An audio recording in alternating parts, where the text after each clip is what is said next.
Okay, hi, hello, good afternoon, and God bless to everyone. First of all, as usual, I would like to thank again our God who gives us life for this time today, the opportunity and gladness to be able to create another video for you. Actually, I am enjoying doing this video for you. Um, my purpose here is that I can help those who are the beginners in scheduling. I'm pretty sure that this is a big help for you. So that is why I am happy. And actually, I am very happy helping other people who are in need of help. Okay, so our video for today is the continuation of the explanation of basic project status report columns as per our viewers' request.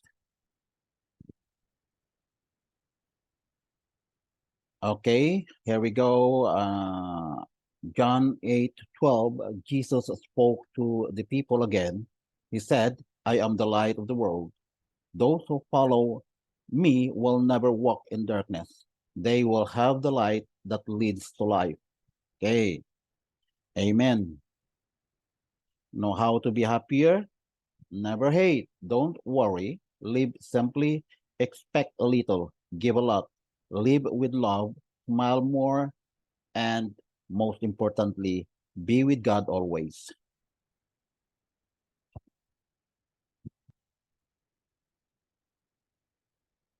Okay, this video is a voice-over version pertaining to Project Longest Path, which is part of the answers and responses to viewers and subscribers' comments, questions, and requests on basic project reports explanation.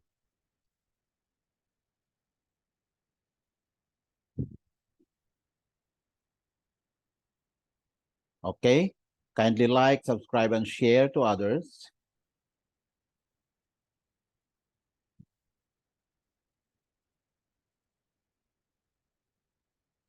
Here, whoever wants to learn, let them watch. It's absolutely free. Okay, here we go. Again, here are the list of 17 basic progress reports, or I mean project status reports. Now we have finished the project critical path here, this one, in our recent episode, right? So let's proceed to the project longest path. And let me encourage you to revisit our video episode of PCM P Part 4, Session 19, to refresh and for a better understanding and additional insight. Okay.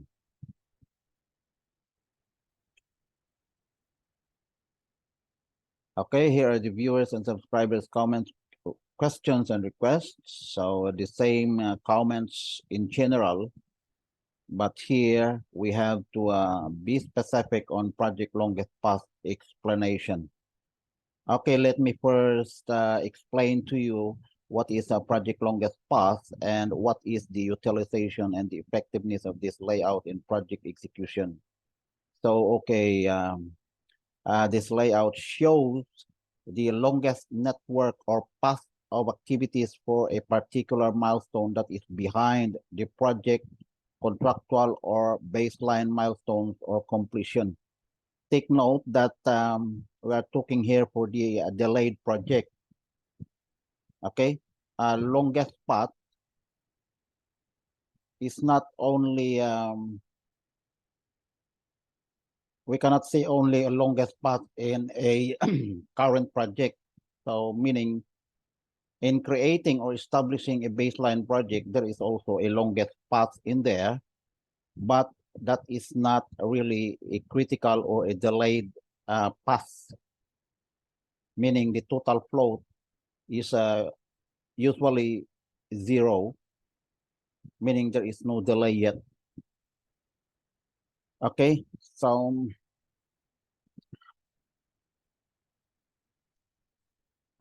This layout could be a guidance and a primary priority alarm for the project team on which activity or activities that must be given a primary attention done with other critical paths to prevent or mitigate project delay or prolongation. So meaning, as I explained earlier, when we say critical paths, those are the paths wherein the activities within it are in negative total flow. But there is always one longest path within that several critical paths. And that is one we will be discussing now, the longest path. Okay. So most beginners are confused to distinguish critical path and longest path. Okay, so here's how these items are differentiated. When the project has not started or updated, or in other words, the schedule is a baseline complying with the contractual completion, then the longest path is also a critical path with the activities in zero total flow. While when the activity had started or is updated with actuals and the project completion comes out to be ahead of contractual completion date, then the schedule has no critical path, but still has a longest path with a total flow higher than zero. Okay, while when the project is behind against contractual completion, then the schedule may have a multiple critical path, but one of the critical paths must always be the longest path. Therefore, longest path has the highest priority than any other critical path with lower, or I mean with a lower negative total flow. Okay, so let's demonstrate that in Primavera P6. Let's open our Primavera, and then let's open the layout for the longest path here. Okay, so let's click longest path. Okay, if you look at here on our previous episode, these are the critical paths. Okay, obviously we can see the path here. This one is the first path, and this one is the second path, right? From here down here. So meaning these are all critical paths because the total flow are negative, but there is one longest path on it. And obviously, you can see longest path, this one, right? So when you want Primavera to filter the longest path, you can do it. Okay, so let's click this one. Let's select the layout for the longest path, and then let's apply. Okay, so as you can see, okay, as you can see here, this is the longest path. So the other path which is shorter than this path are not shown here because we are commanding P6 to show only the longest one. Okay. So that is that's simple.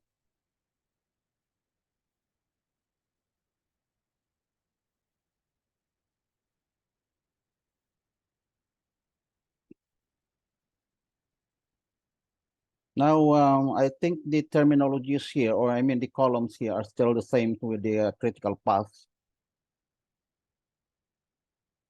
The baseline duration, which is the original duration of the activity when it was originally created, and the actual duration when the activity is fully completed. It is the difference of the actual finish date against the actual start date. But if the activity is underway or ongoing, meaning it started but not yet fully completed, so it is the actual duration is the difference of the data date from the date it actually started. Now we'll go to remaining duration. So remaining duration, again, it is the duration of the activity from its early start date to the projected or estimated finish date. And we'll go to at completion duration. Again,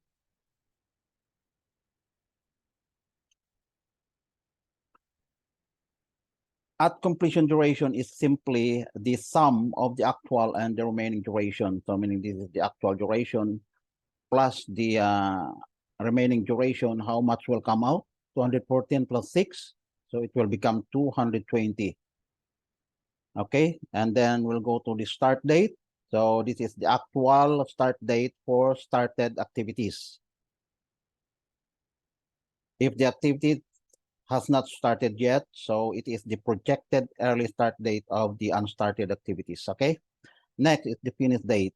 When we say finish date, this is this will be the actual finish date for completed activities.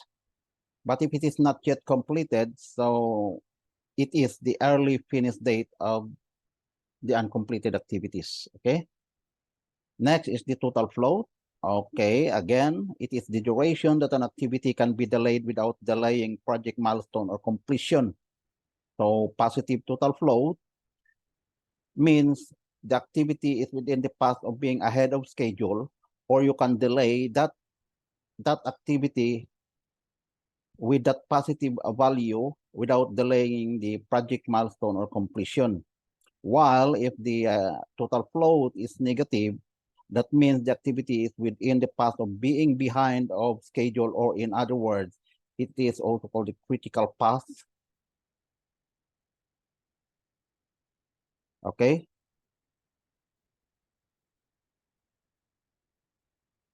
So the only difference here is that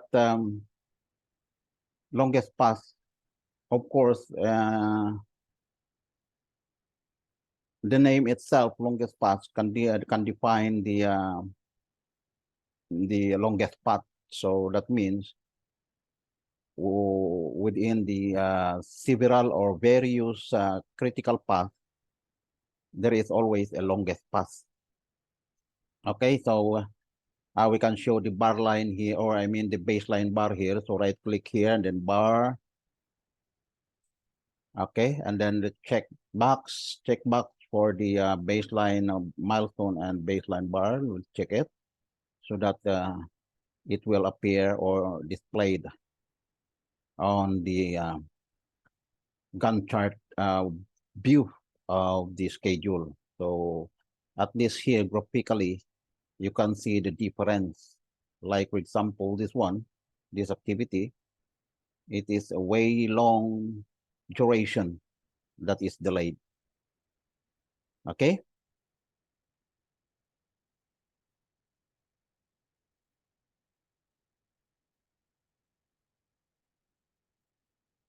So moving forward, okay, thank you for watching. And if you need further clarification, feel free to leave a comment, and I will be glad to attend onto it in my free time. Okay, so as usual, God bless to all of us and have a nice day ahead.